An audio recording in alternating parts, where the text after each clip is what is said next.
Okay, so what is a stretching cycle?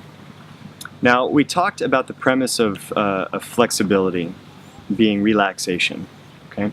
Now, a lot of people, when they envision stretching, they envision the pain, they envision the long holds where it's just excruciating.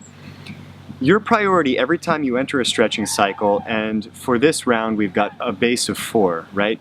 The first program we had a base of 3, which was a forward bend, hip flexor, front splits. This time we've added in the deep squat, so it's forward bend, deep squat, hip flexor, front splits, where the priority for the deep squat is to essentially work the knees to the outside and posture up to work on your positioning. Now, what are you trying to do in this stretch? Okay, so the priority is not to do it for a long time, and it's not just to mindlessly go through the motions. What you want to do in each of these stretches is activate greater length.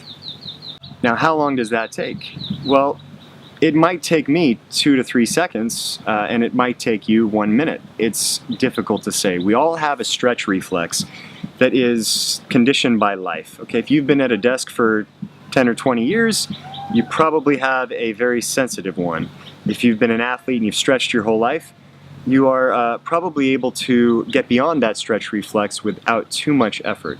Okay, so your priority within the stretch, so for example, if you're doing the forward bend, go to a point where you feel that stretch reflex and the muscle tighten, breathe through it. As soon as you can get a little bit more length and feel that release, you've activated that next length of stretch. Then you go into the deep squat, same thing. Then you go into the hip flexor, same thing.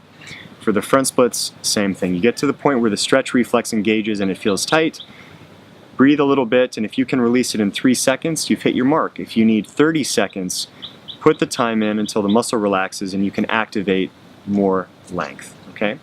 That's one full cycle. Now, if you're at level 1, you need 3 of those. If you're at level 2 and beyond, you need 5 cycles plus the center splits, okay? So go in with intention. Don't just go in to hit your stretches. Go in with every single stretch to activate a little bit more length. That's all it takes. And if you do that 3 cycles or 5 cycles in a row, you'll be amazed at how quickly you can attain the full splits or damn near close to it. Now, don't neglect your structure and your alignment, okay? Your nervous system is going to create that stretch reflex and feel threatened if your spine is bent and if your tailbone is tucked.